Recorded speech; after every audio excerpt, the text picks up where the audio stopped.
Let's put it out. Eto na, uy, gusto niyo to, I'm sure. Fiber. Yes, totoo yan. Totoo yan. Low calorie. Si Chef JR may entry din sa selfie with something pataas. Patingin nga kami, Chef. Ay, meron tayong sa kanya, split. Kamusta anong si pataas Chef? meron Ano yung ka? pataas mo dyan, Chef? Yon! Oh! Bundok ng Ay, ang grabe. singkamas ni Chef ang katabi niya. Season niya yan ngayon at yan ang i-harvest niya this morning. Oh yes, Chef, kamusta ang mga ani mo dyan? Salamat Hi, sa Chef! tawid. Oh, thank you. Hi, ma'am. A blessed morning sa inyo dyan. Maya Paabak po, Ma'am Suzy, Maya Brother Paabak. Galoy. Ongoing yung ating pag-harvest. Pero dinadama lang din natin yung ating backdrop dito. Mount Arayat lang naman yung ating nakikikaway po sa ating mga kapuso dyan worldwide. At syempre, dahil nga season ng ating singkamas, eto, bundok lang naman ng singkamas din ang meron tayo this morning dahil yung binisita nating isang singkamas farm dito po sa Arayat, Pampanga mismo. Kahit po 500 square meters lang yung nilaan nila, eto po, umaabot ng 750 kilos yung kanilang naha-harvest kada araw. Makikita nyo po itong right side natin na ito. Ito po yung naha-harvest na nila so far.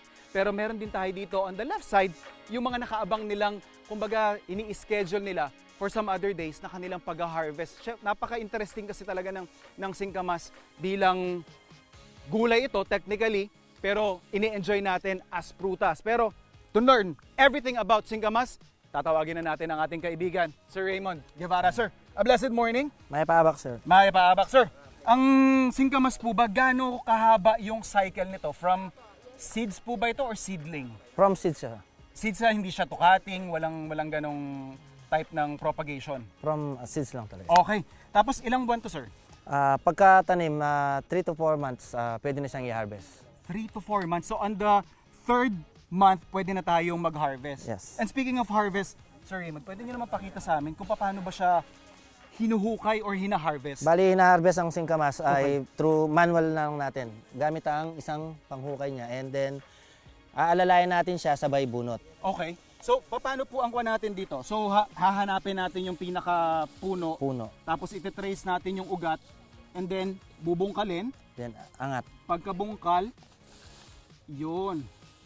Ito na siya. Ayan. So, ano na pong mangyayari dito sa kanyang parang pinaka mga leaves? Bali, pag binenta na yan, tinatanggal na yung leaves niya rin. Okay. Anong farm gate price natin ngayon? Ang Sir farm Raymond? gate price niya dito sa Pampanga ngayon, nasa 40 per kilo. Yun po yung expect ng ating mga kapuso na bibili kahit sa labas po, no? Yes. So, normally gaano po tumatagal yung season ng singkamas? Ang season ng singkamas ay umaabot mula March hanggang April or early May. Tapos sabi po natin 750 kilograms, so libu-libong piraso po ito, no? Yes. Ng singkamas. Paano po yung magiging parang output nito? After ma-harvest nito, isa lang po ba siya kada isang puno? Tig-isang bunga lang siya Oo. kada puno. Okay. So ayan, makita nyo yung labor na pinagdadaanan po nila dito gives you a better appreciation, no, Sir Raymond, doon Yes. sa ating ini-enjoy kada summer na singkamas. Anong month yung pinaka-the best na magtanim nito, sir? Ang pinaka-the best month niyan ay October or November. Okay. Ito na po, yung ating fresh na harvest. Sir Raymond, iwan ko muna kayo dyan. Magluluto po ako ng ating breakfast, ha. Mga kapuso, syempre, yung recipe, sir, iwan muna kita dyan. Ayos, ha. Ako nang bahala dyan kasi Continuous ka no? pagluluto ko kayo at papakita ko sa inyo yung napakasimple at very easy to make na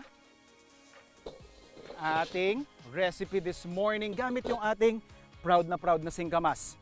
Yung ating lumpiang singkamas, better known as lumpiang hubad. So we have here our pan, our wok is ready. Magsosotay lang po tayo dyan ng ating sibuyas, bawang, and of course, yung ating mga gulay. We also have here yung ating sweet potatoes. Unahin ko siya kasi siya yung parang pinaka-importanting maluto eh.